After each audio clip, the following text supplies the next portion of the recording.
복음 6장 46절부터 49절까지 보겠습니다. 읽겠습니다. 너희는 나를 불러 주여 주여 하면서도 어찌하여 내가 말하는 것들은 행하지 아니하느냐.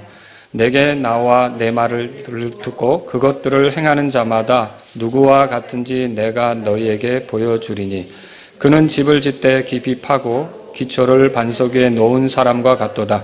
홍수가 나고 물살이 그 집에 세차게 부딪히되 그 집을 흔들지 못하였나니 이는 그것을 반석 위에 세웠기 때문이라. 그러나 듣고도 행하지 아니하는 자는 기초 없이 흙 위에 집을 지은 사람과 같으니 물살이 그 집에 세차게 부딪힘에 집이 곧 무너져 그 집이 크게 파괴되었느니라 하시니라. 아멘. 자, 오늘도 지난번에 말씀드렸던 주여 주여 하는 자, 이런 제목으로 한 번 더 말씀을 드리겠습니다. 오늘 우리가 지난번에 본 본문을 또 보는데 여기는 이제 두 종류의 사람이 등장합니다. 근데 이제 두 종류의 사람의 공통점은 뭐냐면 예수님을 향해서 똑같이 주여 주여 한다는 거죠. 그리고 둘 다 예수님으로부터 들었어요. 그러니까 예수님이 가르치는 것을 듣는 기회를 가졌던 거죠. 그런데 안타깝게도 두 사람의 결말이 너무 달라요. 두 사람을 집을 짓는 사람으로 표현했는데 한 사람은 홍수 때 그 집이 견고하게 여전히 유지되고 남아있다면 다른 한 사람은 그 홍수 때 그 집이 무너지고 크게 파괴돼 버리는 그런 결과에 이른다는 거죠.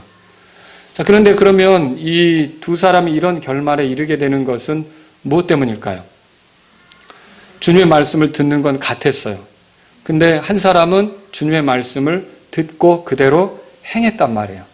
근데 다른 한 사람, 말하자면 그 홍수 때 크게 파괴되는 그 집, 그런 집을 지은 사람과 같은 또 다른 사람은 어떤 사람이냐? 주님의 말씀을 듣기만 할 뿐이에요. 그대로 행하지 않은 거죠.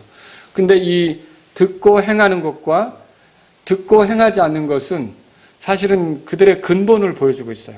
그러니까 주님에 대한 자세, 주님을 어떻게 생각하는지 이런 것들을 보여주고 있단 말이죠. 그러니까 단지 겉으로 드러나는 것으로 우리가 생각하려고 하는데 이게 이어지는 문맥을 보면 열매도 중요하지만 열매로 그들을 아니까 중요하죠, 물론. 근데 열매를 결정하는 게 뭡니까? 나무잖아요. 그러니까 어떻게 보면 이 사람들이 이렇게 행동하는 것은 그 사람들이 근본이 뭔지, 어떤지, 어떤 존재들인지 이런 것들을 보여주고 있단 말이죠.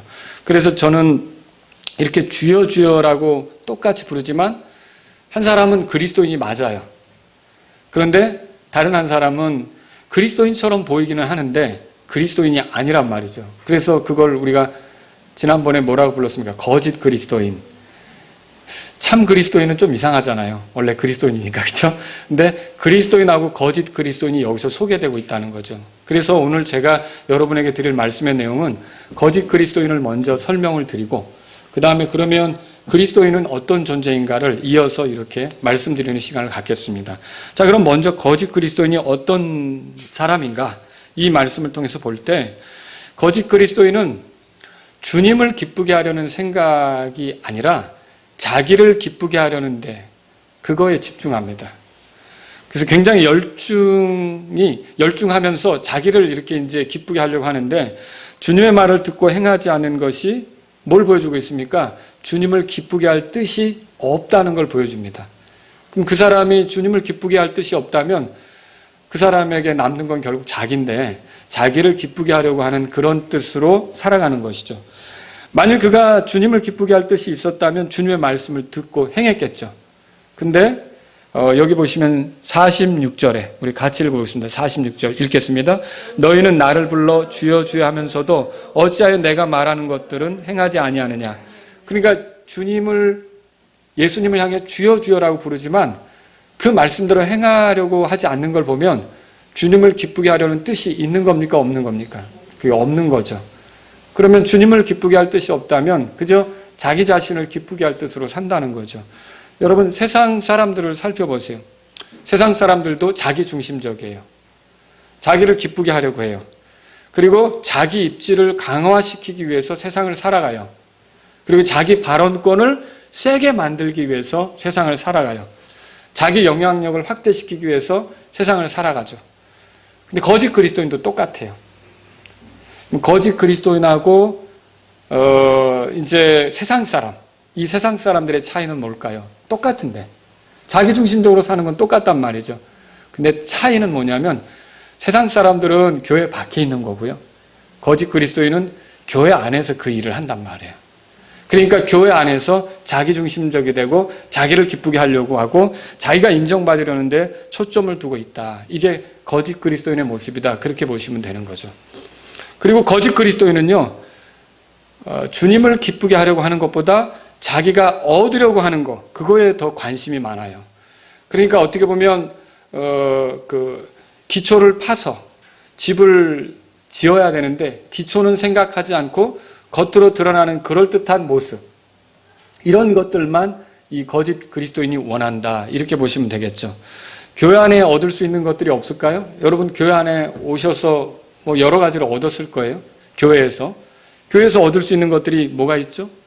뭐 지위도 있고 명성도 있어요. 아, 저분 훌륭한 성도다. 그런 평판을 얻을 수도 있고 인기도 있고요. 또 존경도 받을 수 있죠. 아, 저분은 정말 우리가 신앙적으로 따를 만한 분이다. 존경도 받을 수 있고요. 이런 것들이 있단 말이에요. 근데 거짓 그리스도인이 교회 모임에 적극적이에요. 그리고 또 교회 일에 활동적이에요. 근데 동기가 뭐냐? 거짓 그리스도인은 그런 것들을 얻으려고 하는 게 동기예요. 그러면 그리스도인은요, 그 동기가 뭘까요? 그런 것들이 중요한 게 아니에요. 그리스도를 더 얻으려고 하는 게 동기예요. 그리스도를 더 알고자 하는 게 동기예요. 그리스도로부터 배우고자 하는 게 동기예요. 그리스도처럼 살아가고자 하는 게 동기예요. 근데 거짓 그리스도는 배제되고 자기가 교회 안에서 열심히 하면서 사람들이 다 자기를 좀 대단한 사람으로 봐주기를 원하는 거예요. 사람들이 다 자기의 말에 대해서 영향력 있게 받아들여지기를 원하는 거예요. 그러니까 중심이 뭐예요? 자기 자신이죠. 기초가 뭐예요? 자기 자신이죠. 그러니까 사실은 그리스도인은 기초가 예수 그리스도가 되어야 합니다. 근데 거짓 그리스도인은 예수 그리스도가 빠져버렸어요. 그리고 자기 중심으로 하는 거죠. 여기 성경에 보세요. 그래서 49절에 거짓 그리스도인을 표현할 때 이렇게 써있죠. 49절 우리 같이 읽어보죠. 그러나 듣고도 행하지 아니하는 자는 기초 없이 흙 위에 집을 지은 사람과 같으니 물살이 그 집에 세차게 부딪힘에 집이 곧 무너져 그 집이 크게 파괴되었느니라 하시니라. 기초 없이 그렇게 돼 있어요. 그러니까 고린도전서 3장 11절에 의하면 바울이 이렇게 말했습니다. 아무도 이미 놓은 기초 위에 능히 다른 기초를 놓을 수 없나니 이 기초는 곧 예수 그리스도시니라. 그 기초가 누구라고요? 예수 그리스도시죠. 그러니까 예수 그리스도를 기초로 해서 그 위에 이렇게 올라가야 돼요. 주님이 기뻐하시는 방식으로 올라가야 돼요. 근데 거짓 그리스도인은 그렇지 않아요. 기초는 배제되고 그냥 자기가 화려하게 보이려고 하는 그런 집을 지으려고 한다는 거죠. 이게 언젠가는 홍수 만나면 무너져 내릴 수밖에 없는 건데, 그래서 기초가 없는 거예요. 기초가 없다는 말은 예수 그리스도가 없다는 거예요. 예수 그리스도 중심이지 않다는 거죠. 다만 교회 다니면서 더 좋은 지위를 얻으려고 하고 또 더 좋은 그런 영향력을 얻으려고 하고 이렇게 하는 거예요. 그렇게 하다 보니까 만약 그런 게 얻어지지 않으면 어떻게 할까요? 짐을 쌀 수도 있어요. 짐 싼다? 예, 그런 걸 줄 수 있는 다른 교회로 갈 수도 있다는 것이죠. 무슨 말인지 알겠죠? 예를 들어서 자기가 교회에서 어떤 지위를 얻고 싶은데 그게 충족되지 않는다. 어떤 명성을 얻고 싶은데 그게 충족이 되지 않는다. 그러면 얼마든지 또 그런 거를 줄 수 있는 그런 곳으로 향해서 간다는 거죠. 그러니까 신앙생활 하는데 초점이 뭐냐는 거예요. 예수 그리스도를 더 알고자 하느냐, 예수 그리스도를 더 얻고자 하느냐, 예수 그리스도가 깊어지고자 하느냐, 이것이 아니라 나에게 오는 어떤 인기, 나에게 오는 어떻게 나를 좋게 말하는 거, 내 영향력이 증대되는 거, 내 지위가 강화되는 거, 이런 거에 초점을 맞추다 보니까 그렇게 드러나게 될 때가 있다는 거죠. 저와 여러분들은 우리 신앙생활의 기초가 예수 그리스도이심을 고백할 수 있습니까? 그분 위에서 그분을 더 알고 그분을 더 높이고 그분과 더 가까워지고 이런 것이 우리 생활이냐는 것이죠. 만약 그렇지 않다면, 그분이 배제되면, 기초가 없으면 그건 잘못된 것이라는 거예요. 거짓 그리스도인이 그렇다는 거예요. 거짓 그리스도인은요, 또 자기가 좋아하는 것에만 집중합니다. 예를 들어서 말씀에도 그래요. 말씀에도 자기가 선호하는 말씀이 있어요. 근데 골고루 먹으려고 하지 않는 거예요. 예를 들어 보죠. 그 하나님의 사랑, 그러니까 하나님이 사랑이시다 이런 교리는 좋아요. 근데 하나님이 공의로우시다 이런 것들은 듣기 힘들어해요. 또 하나님께서 우리에게 죄사함을 주신다 이런 교리는 좋아요. 그러나 하나님이 우리가 구원받게 하신 것은 죄와 싸우도록 그렇게 한 거다 이런 것들은 힘들어하는 거예요. 또 칭의라는 교리 좋아해요. 오늘 아침에 들으셨죠? 하나님이 우리를 의롭다고 하셨다. 이거 굉장히 좋아해요. 여러분 그거 생각하면 마음이 뜨거워지거든요. 여기 세상에 누구도 아닌 하나님께서 나에 대해서 그리스도 예수 안에서 너를 의롭다고 선언한다. 이러면 얼마나 좋은 겁니까? 근데 그 의롭다고 선언받았으면 의롭다 하는 선언을 받은 사람답게 살아가는 게 필요하지 않습니까? 성화가 필요한 거죠. 근데 성화에 대해서는 또 불편하게 생각하는 거예요. 이 거짓 그리스도인이 보여주는 특징이에요. 보상이라는 교리는 좋아요. 보상은 주님이 우리가 뭐 한 대로 갚아주는 거 아닙니까? 그러면 보상을 얻으려면 어떻게 되죠? 내가 헌신해야 되죠. 근데 헌신은 또 싫어하는 거예요. 이런 것들이 거짓 그리스도인이 보여주는 거예요. 또 영광스럽게 되는 교리는 좋아요. 우리가 예수님을 믿으면 장차 영광스럽게 된다. 근데 영광에 앞서 우리에게 있어야 될 게 십자가 아닙니까? 근데 뭐 십자가를 져야 된다든지 내가 십자가를 못 박힌 것처럼 살아야 된다든지 이렇게 하면은 굉장히 그건 또 힘들게 생각하는 거예요. 거짓 그리스도인은 하나님의 긍휼에 대해서 말하면 좋아요. 우리가 잘못할 때 하나님께서 우리에게 긍휼을 베푸신다. 이런 건 되게 좋아하죠. 근데 만약 우리가 잘못하면 하나님이 가만히 있지 않고 우리를 치실 수도 있다. 징계에 관한 거죠. 이런 것들은 듣기에 불편하게 생각하는 거예요. 하나님의 은혜에 관한 교리는 좋아하는데 이제 우리가 그 은혜를 입었다면 선한 일에 열심을 내는 사람이 되어야 한다. 이런 것들은 좋아하지 않는 거예요. 그러니까 어때요? 거짓 그리스도인은 자기들이 좋아하는 것만 취하려고 하는 거예요. 근데 예수님께서 제자들을 보내시면서 하신 말씀이 있어요. 마태복음 28장 20절에 보면 들어보세요. 내가 너희에게 명령한 모든 것들을 가르쳐 지키게 하라. 모든 것들을 가르쳐 지키게 하라고 그랬잖아요. 그래서 이 교회는 모든 것들을 가르치려고 한단 말이죠. 그런데 주님이 내게 있어서 정말 이렇게 주여 주여 입술로만 할 뿐이지 참으로 주님으로 받아들이지 않으니까 어떻게 되느냐면 그렇게 가르침 받는 것 중에 내가 받아들이기 쉬운 것들만 골라서 취하는 거죠. 이건 거짓 그리스도인의 모습이라는 거예요.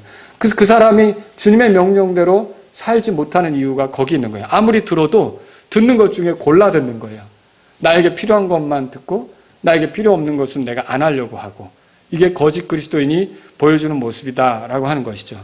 자, 거짓 그리스도인은 성경을 연구하는 수고를 하지 않죠. 힘든 수고를 하지 않고 편함을 좋아하는 것처럼 여기 보세요. 집을 짓는데 땅을 파려면 얼마나 힘들겠어요. 근데 여기 보세요. 그 48절에 보세요. 48절 다 같이 읽겠습니다. 48절 그는 집을 짓되 깊이 파고 기초를 반석 위에 놓은 사람과 같도다. 홍수가 나고 물살이 그 집에 세차게 부딪히매 그 집을 흔들지 못하였나니 이는 그것을 반석 위에 세웠기 때문이라. 자, 이 48절은 그리스도인에 대한 묘사죠. 이 사람은 깊이 팠어요. 근데 깊이 파는 건 굉장한 수고가 필요한 거예요. 쉬운 일이 아니란 말이죠. 근데 거짓 그리스도인은 이런 걸 하기를 원치 않는 거예요. 힘든 일들을 하기를 원치 않는 거죠. 그래서 자기에게 불쾌감을 주는 거, 자기를 힘들게 하는 거, 이런 것들을 말하자면 받아들이고 싶지 않은 거예요. 그런 것들에 대한 강한 거부감을 표현하는 거죠. 예를 들어 죄의 본성과 죄의 결과에 대해서 이렇게 죄의 문제에 대해서 설교를 하면 죄에 대해서 언급하지 않았으면 하는 그런 마음을 갖게 되고요. 또 자기를 불편하게 하는 성경 구절들이 있으면 그런 것들은 회피하려고 하고요. 어떤 목사님이 구원받기 전에 정말 독서를 많이 했어요. 정말 몇천 권의 책을 읽고 머리도 굉장히 똑똑했고 근데 삶의 의미가 없는 거예요. 방송국에서 이렇게 DJ로 이렇게 일을 하는데 삶의 의미가 없어서 이제 죽어야겠다. 내 삶을 정리하겠다. 이런 생각을 했는데 자기가 한 가지 읽어보지 않은 게 있더라는 거예요. 그게 이제 성경책이었어요. 성경책 읽고나 죽자. 이런 생각을 가졌는데 집에 성경책이 없는 거죠. 근데 그 성경책을 다른 사람 걸 훔쳤어요. 다른 사람 걸 훔쳐가지고 그 성경책을 이제 혼자 읽는데 읽으려고 딱 필 때마다 이런 거 나오는 거야. 한 번 죽는 것은 사람들에게 정해진 것이요. 그 뒤에는 심판이 있다. 어우! 심판이 나오니까 이거 못 읽겠네. 그리고 또 어느 날 한번 읽어볼까라고 딱 폈더니 하나님은 사람의 그 선악간의 모든 일을 다 알고 심판하신다는 전도서 12장 내용이 있잖아요. 그게 또 나오는 거야. 어이구, 못 읽겠네. 점점 그렇게 하다가 결국은 나중에 그 방송국에서 방송 설교를 녹음하는 목사님을 만나가지고 도움을 청해서 그분에게 복음을 들어서 결국 예수님을 믿게 됐다는 그런 간증을 제가 들은 적이 있거든요. 근데 그분도 어때요? 성경 괜찮은 책인 줄 알고 읽어보려다 심판이라는 소리만 나오면 책을 덮고 싶은 거예요. 여러분, 이렇게 거짓 그리스도인들은 뭔가 나에게 불쾌감을 주는 그런 말씀, 불쾌감을 주는 성경, 이런 것들은 듣고 싶어 하지 않는 거예요. 근데 그리스도인들은 어떻습니까? 모든 것을 가르침 받기를 원하잖아요. 나의 그 어떤 그 옳지 않은 부분까지 다 긁어내고 다 건드려주고 다 만져주는 걸 원하는 거죠. 그죠? 그러니까 하나님 말씀을 받을 때 어때요? 내 죄에 대해서 들추는 것이며 나의 잘못된 삶에 대해서 말하는 것이며 이런 것들에 대해서 주님이 그런 것들을 건드리신다면 내가 주님의 말씀을 듣고 주님께 맞추겠습니다라는 뜻이 있으니까 그런 게 힘들지 않은 거예요. 근데 자기 자존심이나 체면이나 위선으로 구원받지 못한 채 그냥 성경책 끼고 교회 다니는 사람들은 어떨까요? 그런 거를 들으면 굉장히 불편하게 생각하는 거죠. 그 힘들게 땅 파는 일 같은 것들을 하지 않으려고 하는 거예요. 그래서 누군가 예를 들어서 그 사람에게 죄에 대해서 말하고 뭐 이렇게 죄의 심판에 대해서 말하고 이렇게 말하면서 구원 받으셨어요? 라고 묻는다면 이것도 또 굉장히 자기 자존심을 건드리는 거예요. 내가 교회를 얼마나 오래 다니는데 갑자기 나보고 구원 받았느냐고 당신 이상한 거 아니야? 라고 오히려 대묻죠. 여러분, 누가 구원 받으셨어요? 하면 여러분은 째려보십니까? 왜 제가 미국에서 이렇게 교제하는 어떤 자매님이 있는데 이 자매님이 한국인 교회를 간 거예요. 뭐 우리 교회 설교도 가끔 들으시는 것 같아요. 근데 한국인 교회 그 근처에 우리랑 같은 믿음의 교회가 없으니까 이제 한국인들이 모인 교회를 갔는데 교회 오래 다니신 분이라 혹시 조금 나이가 있으신 분인데 구원 받으셨어요? 라고 물어보니까 이상한 거 아니야? 이단 아니야? 이런 식으로 대한다는 거죠. 여러분, 왜 그렇죠? 그런 그 영적인 문제, 이 깊이 파고 들어가는 내 내면의 문제를 건드리는 거에 대해서 불편하게 생각하는 거예요. 이 집을 지을 때 땅을 파지 않고 겉으로만 근사하게 올리려고 하는 이 사람처럼 내 내면의 문제를 건드는 거에 대해서 아주 불편하게 생각하는 사람들이 거짓 그리스도인이 교회 안에 있어요. 교회 안에 있는데 그런 것 좀 따지지 않았으면 좋겠는 거예요. 그냥 그렇게 모습으로 교인 행세를 하고 다니기만을 원하는 거예요. 이게 거짓 그리스도인의 모습이다라고 하는 거죠. 또 오늘 죽으면 하늘나라에 갈 수 있습니까? 이런 말 했다간 뒤집어지죠. 괜히 교회에 다니는 여러분은 오늘 죽으면 하늘나라에 갈 수 있습니까? 라고 물으신다면 어떻게 하시겠어요? 째려보실 거예요? 당연하죠. 그러면 어떻게 그런 확신을 가질 수 있어요? 그럼 여러분 뭐라 그러시겠어요? 예수님 얘기 나오겠죠? 이게 당연히 우리에게서 나올 거 아닙니까? 근데 거짓 그리스도인들은 어떻게 하냐면 교회는 다니는데 누가 오늘 하늘나라에 갈 수 있는 확신이 있어요? 라고 물으면 굉장히 불편한 거예요. 왜 그런 거를 건드려? 왜 그런 내 혼의 문제를 건드려? 왜 내 심각한 문제를 건드려? 그냥 교회만 근사하게 다니면 되는 거지. 이게 거짓 그리스도인의 모습이라는 거죠. 거짓 그리스도인은요, 하나님에 대해서도 알고 싶어 하지 않아요. 왜 그러냐?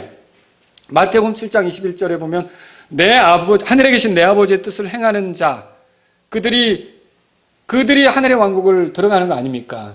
그들이 결국은 이제 반석 위에 집을 지은 사람 같은 거 아닙니까? 근데 하나님의 뜻, 아버지의 뜻에 관심이 없는 거예요. 그러니까 여러분, 예수님이 왜 오셨어요?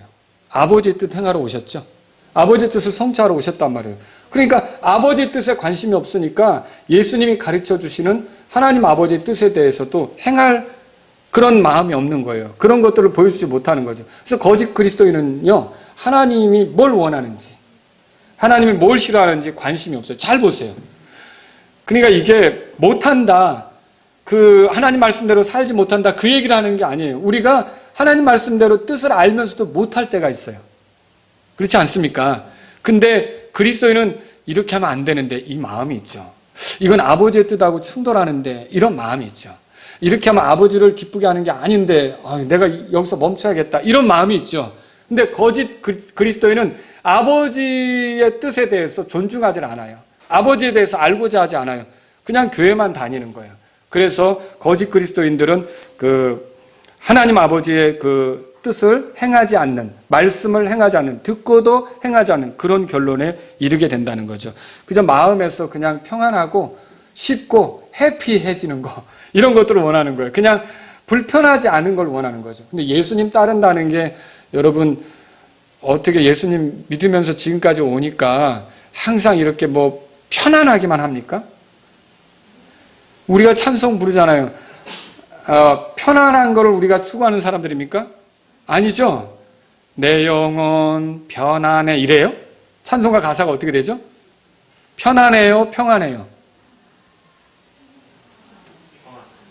평안한 거죠? 예, 여러분 우리가 힘들어도 주님이 주시는 평안으로 평안한 거죠. 근데 거짓 그리스도인은 어때요? 편한 걸 원하는 거예요. 불편한 거를 견디지 못하는 거예요. 이게 거짓 그리스도인의 모습이다라고 할 수 있는 거죠. 거짓 그리스도인은 성경에 관심이 있습니까? 관심이 없죠. 그래서 하나님 말씀으로 그런 식으로 하면 안 돼라고 가르쳐주면 어때요? 예, 힘들어하는 거예요. 그냥 영혼과 안전과 미래에 대해서 제시되는 성경의 충고들이 불편하기만 한 거죠.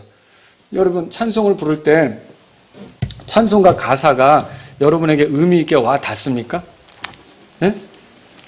또 예를 들어서 22장 같은 예수로 나의 구주 삼고 이런 노래 부를 때 그 비로 내 죄 다 씻었으니 이런 노래 부를 때 여러분 이게 내 고백이라고 생각되느냐는 거죠.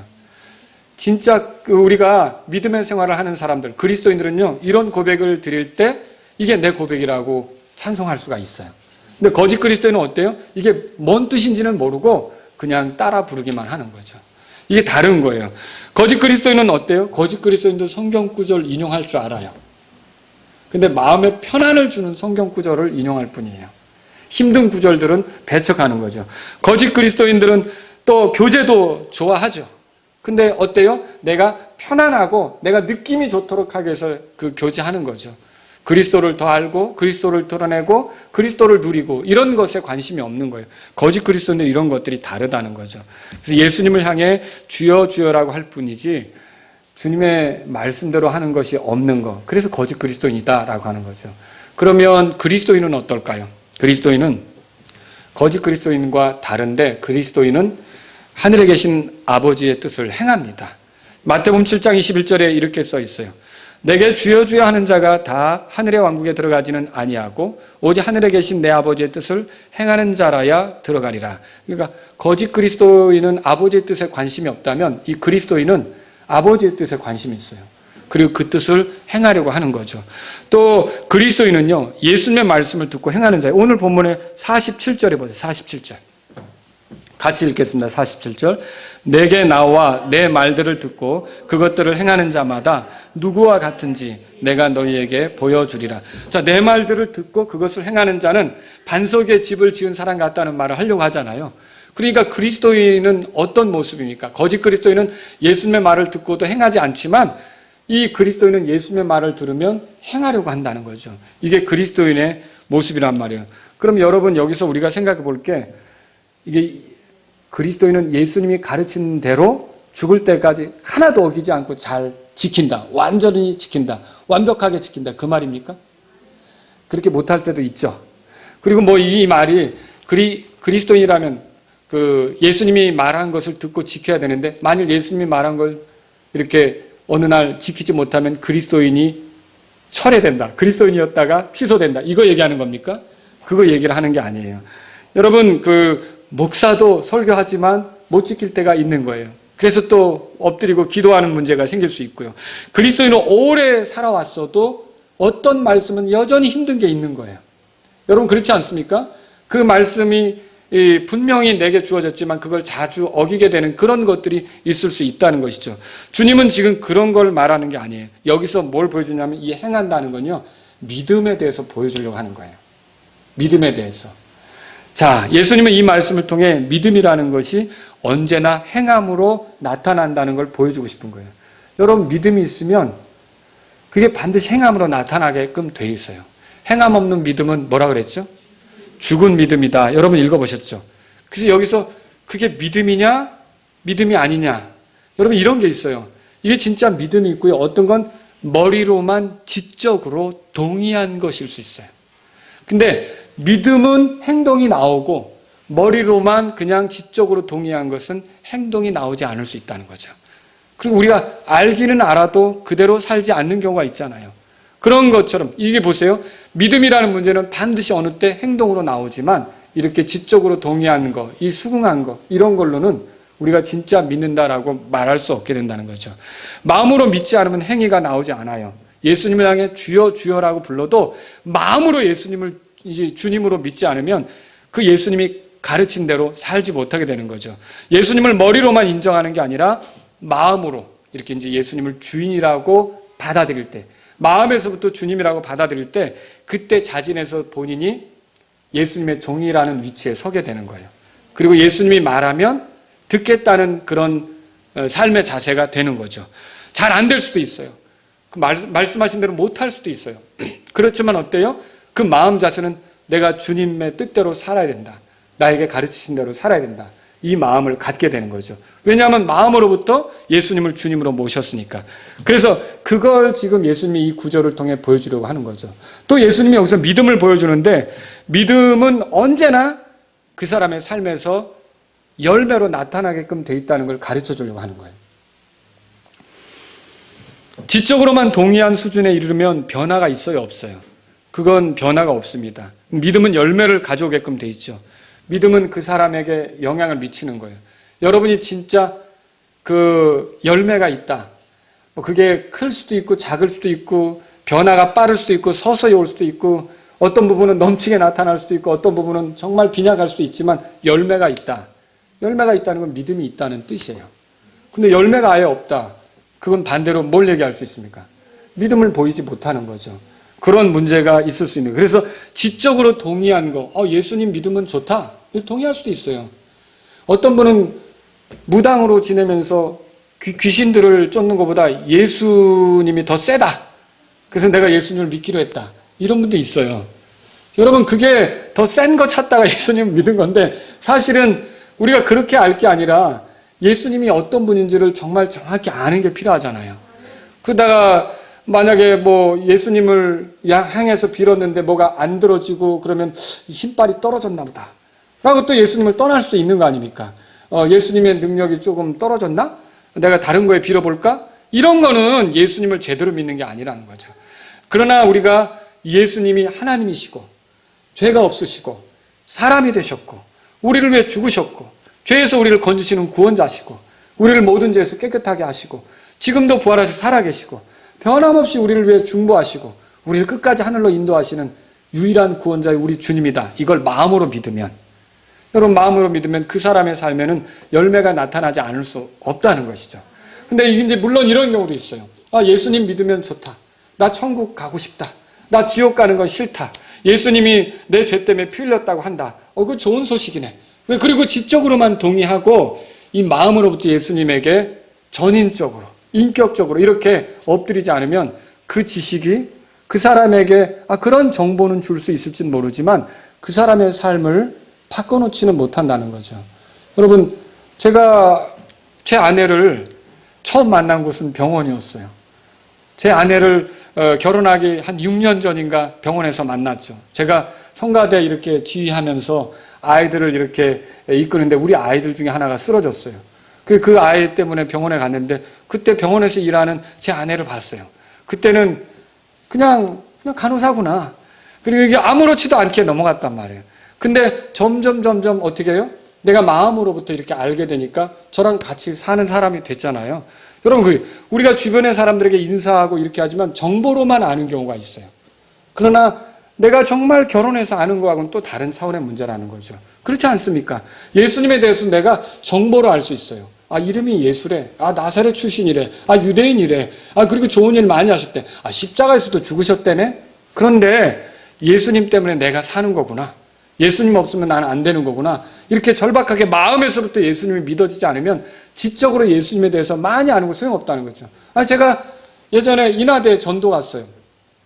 인하대에 전도 갔는데 저하고 전도 파트너가 된 분하고 이제 같이 갔는데 벤치에 어떤 남녀 학생이 앉아 있는 거예요. 근데 그때는 제가 비켜가야 되는데 그냥 또 열심을 내겠다고 쫓아간 거예요. 근데 왜 비켜가야 되냐면 두 분이 붙어 앉는데 꽈배기처럼 붙어 앉았어요. 남자 여자가. 대학교 교정에서 꽈배기처럼 붙어 앉았어요. 그래서 그런데도 이제 바로 이렇게 지나가다가 봤으니까 탁 돌아왔어. 혹시 우리가 예수님을 전하고 있는데 예수님에 대해서 좀 들려주고 싶다 그러니까 저 교회 다녀요 그러는 거예요. 그래요? 그러면 하늘나라 갈 수 있는 확신이 있으면 있지요 그러는 거예요. 여전히 꽈배기는 안 풀린 상태예요. 그래서 그래요? 뭐 어떻게 죄들이 용서되는데 예수님 피로 다 용서되죠. 거기다가 한 방은 하이라이트였는데 우리 아버지 목사예요. 그래서 자기가 그렇게 해서 예수님 피로 죄 용서받는 것도 다 알고 있는 거예요. 근데 제가 생각할 때 정말 그 사람은 마음으로부터 믿는 건가? 마음으로 믿는다면 저는 제가 전도 못할 때도 있거든요. 근데 길거리에서 길병원 사거리 옆에서 어떤 사람이 예수 그리스도 이렇게 써놓고 하나님은 당신을 사랑합니다 이렇게 하면 운전하고 가다가도 그걸 보는 순간 마음이 짠해지고 나도 저렇게 복음을 전해야 되는데 나도 새로운 마음을 가진다 그런 생각이 들 때 있거든요. 어떤 사람은 깃대를 이렇게 꽂아가지고 딱 서서 뭐 돌아오라 뭐 어떻게 하면서 그 하나님께서 이렇게 부르시는 걸 이렇게 써놓고 있는 사람도 있단 말이에요. 그런 거 본 적 있으세요? 그러면 여러분 운전하고 가다가 나와서 별짓을 다 하고 있네. 이러십니까 여러분이? 그리스도인 우리들은 어쩌죠? 그렇게 할 때 내가 저렇게는 못해도 나도 어떻게 복음을 전해야 되는데 그 마음 들지 않습니까? 그럼 제가 생각할 때는 그분이 정말 그 청년이 예수님을 마음으로부터 믿었다면 우리가 복음 전하는 대사로 갔을 때 우리를 만났다면 꽈배기를 풀겠죠. 근데 우리가 갈 때까지 수고하세요. 꽈배기는 여전히 꽈배기예요. 둘이서. 그래서 제가 볼 때 마음으로 믿는 거하고 머리로 아는 거랑은 엄청난 차이가 있구나. 그래서 예수님을 참으로 믿는 그리스도인들은 어떻게 하냐면 마음으로 믿는다는 거예요. 그렇게 부끄러운 유혹에 빠져서 그럴 수도 있지만 어떨까요? 정말 예수님의 복음을 전하는 사람이 왔다면 그리고 예수님 피로 내 죄가 용서받았다는 거 안다면 부끄러워서 얼마든지 자기 자세를 정돈하면서 똑바로 앉고 그런 사람도 있었어요. 뭐 어떤 사람은 길거리에서 복음을 전하는데 그 사람은 저에게 오히려 나도 이렇게 해야 되는데 이런 걸 하는 걸 보니까 내가 참 부끄럽다고 이런 얘기 해주는 분도 있어요. 원하지도 않았는데 어디서 배지밀 사다가 잽싸게 또 이렇게 가져오셔서 이거 먹고 하시라고 그러면 제가 그런 거 바란다는 얘기가 아니고 그렇게 와서 격려해 주시는 분도 있다는 거죠. 그게 뭐예요? 예수님을 믿는 사람들, 참으로 믿는 사람들은 이렇게 복음을 전하는 것에 대해서 대할 때 자기 마음도 도전을 받잖아요. 그리고 거기에 믿는 사람답게 행동하지 않으면 얼마든지 그걸 교정하려고 하고 고치려고 하잖아요. 그게 깨달아졌을 때. 그러니까 마음으로 믿는 거하고 이 정보로 아는 거하고는 차이가 있다는 거죠. 죄사함을 아무리 정보로 알면 무슨 소용이 있어요? 죄사함을 정보로 아는 거는요, 그 사람 삶을 변화시키지 못합니다. 그 사람에게 그 열매가 나오지 않는다는 거죠. 그래서 그리스도인은요, 이렇게 믿음으로 살면 그게 진짜 믿음은 열매로 나타난다는 걸 예수님이 이 말씀으로 가르쳐주고 싶었던 거예요. 또 이건 뭡니까? 예수님은 이 말씀 통해 믿음은 언제나 그 사람의 삶에 드러난다는 걸 보여주려고 한 거죠. 지적으로만 동의한 수준에서는 아무 변화도 나타나지 않아요. 주여 주여 한 것뿐이지 어떤 것이 나타나지 않는다는 거죠. 인격적으로 나타나는 거예요. 요한일서 보세요. 요한일서 1장. 요한일서 1장 보세요. 우리가 성경을 어느 부분만 볼 게 아니라 다 봐야 되잖아요. 또 안타까운 경우도 있어요. 제가 목회할 때 어떤 분이 우리 교회 왔는데 그분이 다시 침례를 받을 필요가 있었어요. 왜냐하면 이전에 뭐 세례 뭐 이런 거 한 것이 성경하고 안 맞잖아요. 근데 이제 저한테 이제 이의를 제기한 거죠. 어떤 이의를 제기했는데 왜 사랑하라는 명령도 있는데 그건 잘 지키지 못하면서 침례받으라는 명령 그렇게 고집합니까? 이 교회는. 이렇게 얘기하는 거예요. 여러분, 사랑하라는 명령도 잘 지켜야 되고요. 침례받으라는 명령도 잘 지켜야 되는 거예요. 뭐 사랑하라는 명령을 잘 못 지키니까 침례받으라는 명령도 우리가 안 지켜도 되는 것처럼 생각하면 안 되는 거죠. 여러분 그렇지 않습니까? 그리고 사랑하는 명령을 지키면 침례 안 받아도 되는 그것은 아니잖아요. 다 우리는 주님의 명령이라면 다 잘 지켜야 되잖아요. 근데 이렇게 생각하는 경우도 있었더라는 것이죠. 그래서 참 이상하다라는 생각이 들 때가 있는 거죠. 요한일서 보세요. 1장에 보면 6절에 이렇게 돼 있어요. 같이 읽어보죠. 읽겠습니다. 만일 우리가 그분과 교제한다고 말하며 어두운 가운데 걸으면 우리가 거짓말하고 진리를 행하지 아니하느니라. 자, 우리가 그분과 교제한다. 자, 하나님과 사귐이 생겼다. 여러분, 하나님하고 사귐이 생기는 건 누구 때문에 생기는 겁니까? 예수님 때문에 생기는 거죠. 예수님 공로로 난 하나님과 가깝게 지낼 수 있게 됐다. 이게 교제하게 됐다는 말이에요. 그런데 그런 말을 하며 어두운 가운데 걸으면 그랬어요. 어두운 가운데 걸으면 이게 정상적이면 빛으로 나아가려고 하는 거예요. 이 어둠으로부터 벗어나려고 하는 거죠. 근데 이 사람은 하나님과 교제한다고 말하면서 어두운 가운데 거하는 거예요. 그러니까 어두운 가운데 사는 것을 아무런 문제시하지 않는 거죠. 그럼 그 사람의 실체는 뭐냐? 이 성경 말씀이 말하죠. 첫째, 거짓말하는 것이다. 그럼 하나님과 교제한다는 것 자체가 거짓말이다. 예수님을 통해 하나님과 가까워졌다는 것 자체가 거짓말이다. 이렇게 말하는 거죠. 둘째, 만약에 정말 그 사람이 하나님과 교제가 가능해졌다면 그건 그런 상태로 그대로 지나가는 건 진리를 행하지 않는 것이다. 이 말이 그렇게 말하는 거죠. 그러니까 진짜로 우리가 믿음을 가졌고 우리가 그리스도인이라면 하나님과 교제한다 그러면서 어두운 가운데 있을 수 있습니까? 에베소 5장에 뭐라고 말했어요? 에베소 5장 찾아보세요. 여러분, 우리에게 하나님 말씀이 뭘 말하고 있어요? 에베소 5장에서 열매 없는 어둠의 일에 참여하지 말라고 되어 있잖아요. 8절에 보세요. 8절부터 11절까지 같이 읽겠습니다. 8절부터 시작. 너희가 한때는 어둠이었으나 이제는 주 안에서 빛이니 빛의 자녀들로서 걸어라. 성령의 열매는 모든 선함과 의와 진리 안에 있느니라.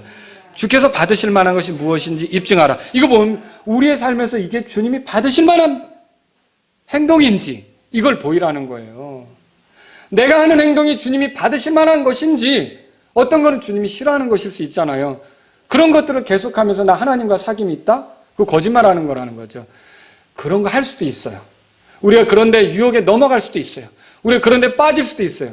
그러나 우리에게 믿음이 있다면 이 더는 이렇게 하면 안 되지. 돌아서게 되는 거예요. 더는 이렇게 가면 안 되지. 중단하게 되는 거죠. 11절에 다 같이 읽겠습니다. 시작. 열매 없는 어둠의 일들에 참여하지 말고 도리어 그것들을 책망하라 그랬어요. 그리고 여러분 이 6절에 보면 하나님의 진노가 불순종하는 자녀들에게 임한다 그랬고요. 우리는 어떻게 살아야 되냐. 7절 다 같이 읽겠습니다. 시작. 그러므로 너희는 그들과 함께 참여하는 자가 되지 말라. 그러니까 우리가 이런 말씀들을 대할 때 정말 믿음이 있다면 전인격으로 나타나서 이게 나하고 내가 누구예요? 하나님의 아이들이 됐다고 오늘 말씀 들었죠. 여러분은 정말 하나님께서 나에게 의롭다고 선언하신 게 아주 좋습니까? 행복한 일입니까? 하나님이 나에게 의롭다고 선언하셨다면, 믿음으로 의롭다함을 받았다면 우리의 신분은 뭐가 돼요? 하나님의 아이들이 되는 거잖아요. 그럼 우리는 어떻게 살아야 됩니까? 아이들답게, 하나님하고 가까이 살아야 되죠. 유괴범 같은 자들 따라다니지 말고요. 그렇잖아요. 나를 망칠 수 있는 그런 자들을 따라다니지 말고 나를 복되게 할 수 있는 하나님께 더 가까이 붙어야 되잖아요. 그게 우리의 삶이어야 한다는 것이죠. 성경은 그래서 그리스도인들은 그런 걸 알고 이렇게 믿음을 드러내는 삶을 사는데 그 믿음이 드러나는 것이 행위로 나타난다. 그래서 그 행위로 나타난 걸 내 말을 듣고 행한다. 그러니까 어떻게 보면 이 얘기는요, 본질적인 얘기예요. 믿음이 있느냐 없느냐 얘기죠. 그러니까 그리스도인은 믿음이 있는 겁니다. 거짓 그리스도인은 믿음이 있는 거예요, 없는 거예요? 없는 거죠. 머리로만 아는 거죠. 그래서 여러분과 제가 정말로 믿음이 있다면 열매로, 인격으로, 삶으로, 행위로 나타날 수밖에 없다는 거죠. 그래서 이런 것이 나타나지 않으면 그 사람은 이상한 거예요. 아내를 때리는 사람이 있다. 폭력을 행사하는 사람이 있다. 믿는데. 근데 진짜 믿으면 그 사람은 그게 부끄러워지죠. 그 아내한테 사죄하겠죠. 나 다시는 안 그러겠다. 나 그러고 싶지 않다. 근데 이 사람은 계속 아내를 치면서, 제가 어떤 그 상담을 들을 때 그런 얘기를 들었어요. 우리 교회 식구는 아니었어요. 정말 그 교회에서는 가면 모든 성도들이 그분을 굉장히 영적으로 생각한다는 거예요. 근데 그 아내가 울면서 얘기를 하는데 그 아내는 집에서 맞는다는 거죠. 여러분, 그거는 정말 믿음이 있는 삶입니까? 아니라는 거죠. 어떻게 그렇게 살 수가 있어요.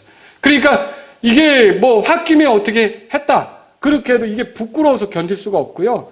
이렇게 하지 않으려고 하는 거죠. 이게 열매로 나타나는 거예요. 믿음이 있다면. 근데 그냥 그렇게 해도 되는 하나의 삶의 일상으로 생각해서 교회 가서는 주여 하고 또 집에 와서는 맞아 하고 또 집에 와서는 주여 하고 또 집에 와서는 맞아 하고 이렇게 하면 그것은요 열매가 아니라는 거죠. 가톨릭 교회 어떤 분이 쓴 그런 이제 글들을 읽으면서 가톨릭 교회가 문제가 생겼을 때 여자들이 주중에는 말하자면 자기 배우자가 아닌 사람들과 부정한 일들을 저지른 거예요. 근데 그럴 때 한 가지 생각하는 거예요. 이번 일요일에 가서 고해하지 뭐. 여러분 이거 맞습니까? 그거 그렇지 않다는 거예요. 그래서 하나의 자기의 삶을 바꾸지 않으면서 그러니까 하나님의 말씀을 들은 대로 이렇게 열매를 드러내지 않으면서 지식적으로만 아는 것은 큰 의미가 없다는 거예요. 오히려 악용하는 거죠. 죄사함 받았으니까. 내가 이렇게 살아도 뭐 죄용서는 받았으니까. 그게 아까 그 가톨릭 여자가 바람을 피우면서 자기 배우자가 아닌 다른 남자들 만나면서 내가 주일날 일요일에 성당 가서 고해 성사하지 뭐 이런 거랑 다를 게 없다는 거죠. 이거는 믿음이 있는 게 아니라 이건 거짓 그리스도인의 모습이라는 거죠. 이거는 그리스도인은 이렇게 살 수가 없다는 거예요. 그리스도인의 삶에는 열매가 나타나는 거예요. 변화가 나타나는 거죠. 그래서 그리스도인은 주님의 명령을 존중합니다. 왜 주님의 명령을 존중하죠? 주님을 알죠? 주님이 온전하신 분인 거 알죠? 주님에게 틀린 게 있어요, 없어요? 없죠? 주님이 말씀하는 건 다 진리죠. 그러니까 주님이 명령한 게 옳다는 걸 확신해요. 주님이 명령한 대로 할 때 안전하다는 걸 확신해요. 주님의 명령대로 하지 않을 때 굉장히 뭐가 망가지고 무질서하고 혼란스럽게 된다는 걸 확신해요. 그러니까 주님의 명령대로 하는 게 제일 평안을 주고 안전하다는 확신이 있는 거예요. 그러니까 주님의 명령대로 할 수밖에 없는 거죠. 근데 거짓 그리스도인은 주님에 대한 확신이 없으니까 주님의 말에 대한 확신도 없는 거예요. 그대로 할 소망도 없는 거예요. 그대로 할 뜻도 없는 거죠. 그래서 여러분과 제가 그리스도인이라면요, 주님에 대한 확신이 있기 때문에 주님의 말씀대로 하는 게 제일 안전하다는 확신도 있는 거예요. 그래서 그대로 못할 때는 오히려 더 불안해지죠. 그대로 못할 때는 더 마음의 평안이 사라지죠. 그래서 여러분과 제가 그리스도인이라면 이런 주님에 대한 확신으로 그분의 명령대로 살게끔 돼 있다는 거죠. 또 그리스도인은 단지 죄들을 용서받고 지옥에 들어가지 않게 된 것만으로 만족하지 않습니다. 여러분 그리스도인이죠? 궁극적으로 어디로 가게 돼 있어요? 하늘나라로 가게 돼 있죠. 거기가 우리가 영원히 보낼 것 아닙니까? 우리는 여기 이 땅에 살지만 우리의 시민권은 하늘에 있는 거예요. 그죠? 물론 이 땅에 사니까 우리가 이 땅의 법도 존중해야 되죠. 그렇지만 우리는 마치 미국에 사는 사람이 우리나라에 있다가 미국에 공부하러 간 사람이 거기에 살아도 미국 사람들은 추석 안 지키죠. 구정 안 지키죠. 근데 여기에 살다가 간 사람들은 어떻게 돼요? 구정 때 되면 고향 생각 나겠죠. 추석 때 되면 고향 생각 나겠죠. 그래서 다른 이들은 신경 안 써도 집으로 전화하는 거예요. 말하자면.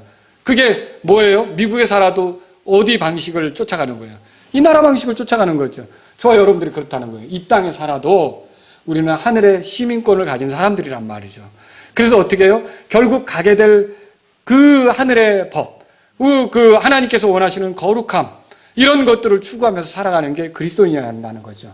근데 그런 추구가 없어요. 그냥 이 땅이 전부예요. 자기가 언젠가 가야 될 그 집, 그 거룩한 초소, 그 거룩한 도시, 그 하늘의 새 예루살렘, 여기에 갈 것에 대한 생각이 없고 이 땅이 전부예요. 이 땅에서 전부 즐기는 것이에요. 그게 어떻게 우리가 그리스도인이라고 할 수 있어요?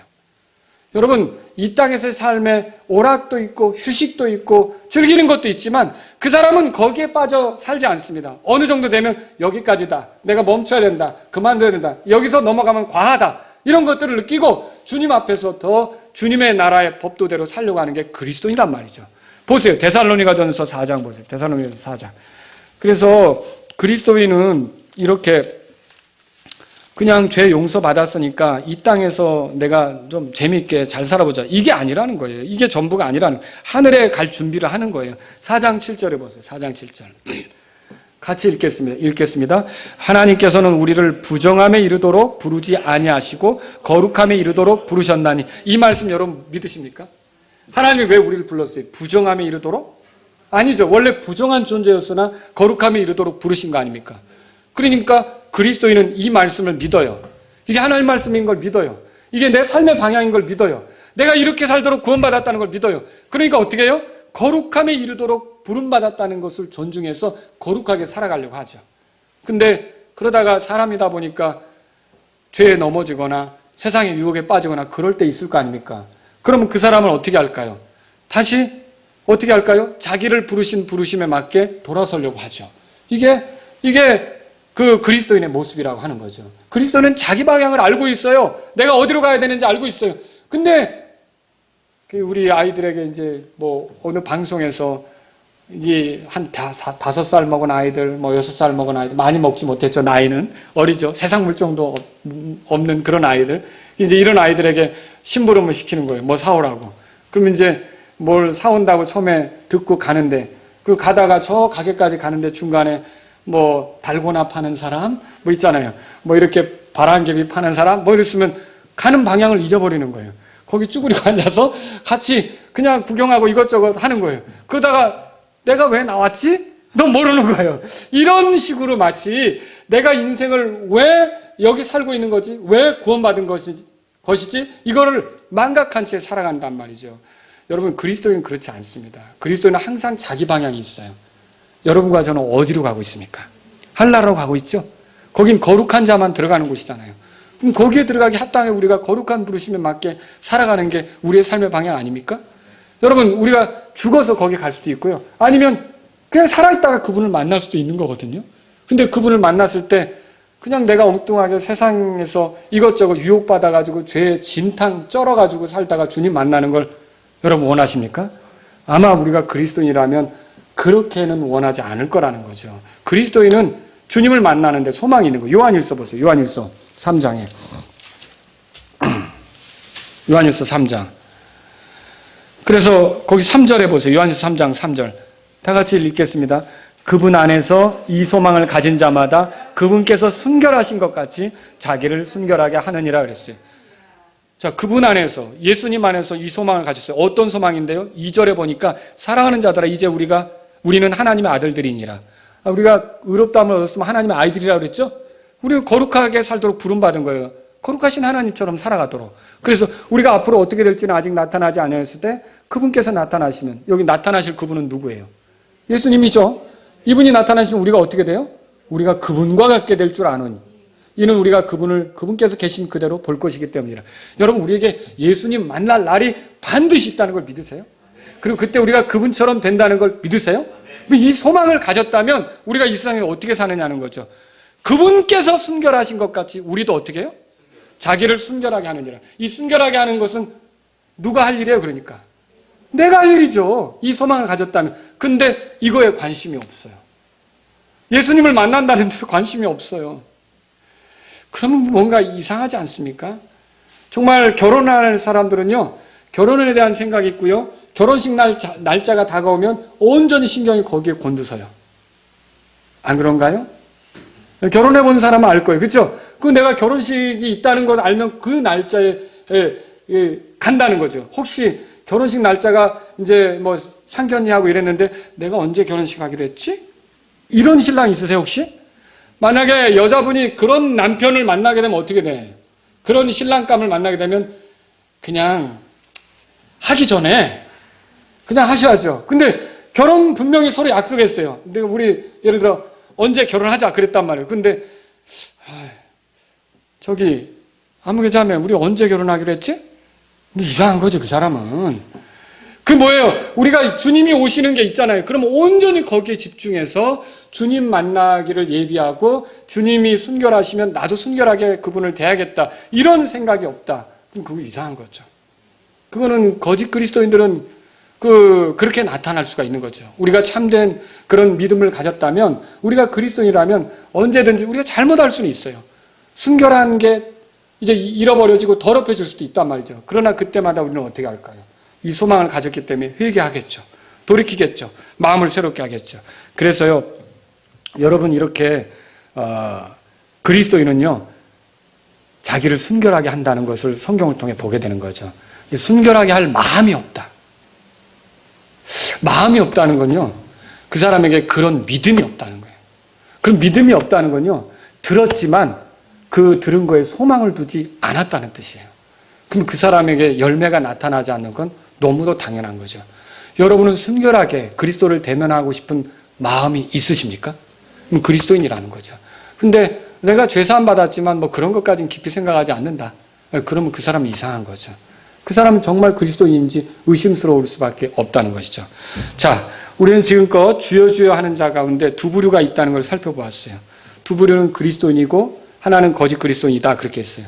만일 우리가 그리스도인이 아니라면 우리의 모습이 아무리 그리스도인처럼 보여도 나중에는 후회하게 될 거예요. 그런 일이 생기지 않도록 오늘 이 말씀을 드린 거예요. 만약 그런 분이 있다면 기초를 깊이 그리고 집을 지은 이 믿음의 사람처럼, 그리스도인처럼 어떻게 했냐면 기초를 파야 돼요. 기초를 만나야 되죠. 기초가 누구라 그랬어요?